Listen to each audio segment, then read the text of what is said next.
বিশ্বের সর্বশেষ আলোচিত সব খবর নিয়ে হাজির হয়েছি আমি সৈয়দা নাজমা। শুরুতেই দেখে নিন নীল সাগর গ্রুপ নিবেদিত আজকের প্রধান শিরোনাম। হরমুজ প্রণালী নিয়ে ইরান যুক্তরাষ্ট্র ওমানের সমঝোতার আভাস, কমতে পারে মধ্যপ্রাচ্যের উত্তেজনা। ৮১ বছর পরও হিরোশিমায় ক্ষত তাজা, পারমাণবিক অস্ত্রমুক্ত বিশ্বের আহ্বান জাপানের। চীন যুক্তরাষ্ট্র বাণিজ্য সংঘাত আবারও উত্তপ্ত, মার্কিন প্রতিষ্ঠানের বিরুদ্ধে বেইজিংয়ের নতুন নিষেধাজ্ঞা। যুক্তরাষ্ট্রের অস্ত্র ভান্ডারের তথ্য ফাঁসে ক্ষুব্ধ ট্রাম্প, কঠোর আইনি ব্যবস্থার হুঁশিয়ারি। তরুণদের আন্দোলন মোদি সরকারকে দুর্বল করেছে, সোনম ওয়াংচুক। এবার থাকছে বিস্তারিত।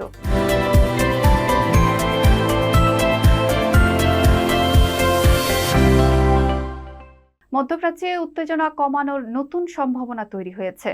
হরমুজ প্রণালী নিয়ে ইরান ও ওমানের সঙ্গে সমঝোতা চূড়ান্ত পর্যায়ে রয়েছে বলে জানিয়েছে তেহরান।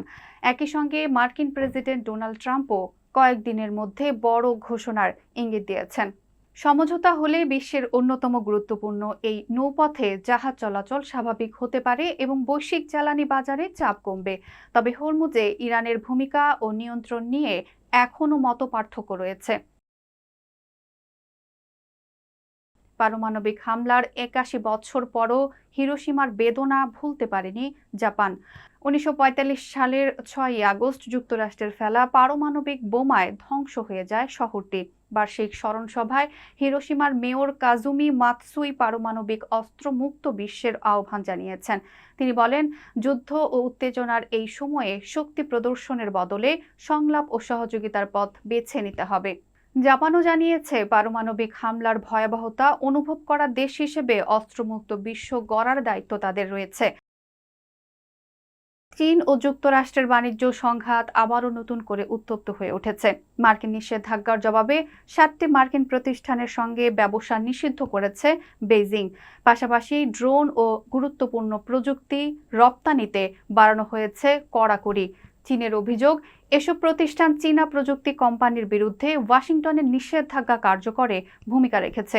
বিশ্লেষকদের মতে, বিশ্বের দুই বৃহৎ অর্থনীতির এই পাল্টাপাল্টি পদক্ষেপ প্রযুক্তি ও বাণিজ্য খাতে নতুন অনিশ্চয়তা তৈরি করতে পারে। ইউক্রেন ও মধ্যপ্রাচ্যে সামরিক সহায়তা দেওয়ার কারণে যুক্তরাষ্ট্রের অস্ত্র ও গোলা বারুদের মজুদ কমে যাওয়ার তথ্য প্রকাশের পর ক্ষুব্ধ হয়েছেন প্রেসিডেন্ট ডোনাল্ড ট্রাম্প। তিনি দাবি করেছেন, যুক্তরাষ্ট্রের অস্ত্র ভান্ডার নিরাপদ রয়েছে এবং প্রয়োজন অনুযায়ী উৎপাদন বাড়ানো হচ্ছে। সামাজিক যোগাযোগ মাধ্যমে দেয়া বার্তায় ট্রাম্প বলেন, সামরিক সক্ষমতা নিয়ে তথ্য ফাঁসকারীদের খুঁজে বের করে কঠোর ব্যবস্থা নেওয়া হবে। এ ঘটনায় যুক্তরাষ্ট্রে সামরিক গোপনীয়তা ও তথ্য প্রকাশের স্বাধীনতা নিয়ে নতুন আলোচনা শুরু হয়েছে।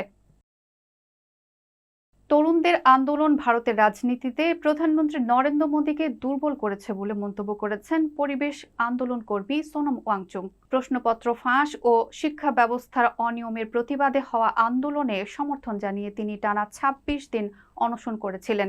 ওয়াংচুকের দাবি, তরুণরা এখন বুঝতে পারছে অন্যায়ের বিরুদ্ধে দাঁড়ালে পরিবর্তন সম্ভব। আন্দোলনের পর সরকার পরীক্ষা ব্যবস্থা সংস্কারের ঘোষণা দিলেও তিনি মনে করেন, শিক্ষা ও বেকারত্ব সংকট সমাধানে আরও বড় সংস্কার প্রয়োজন।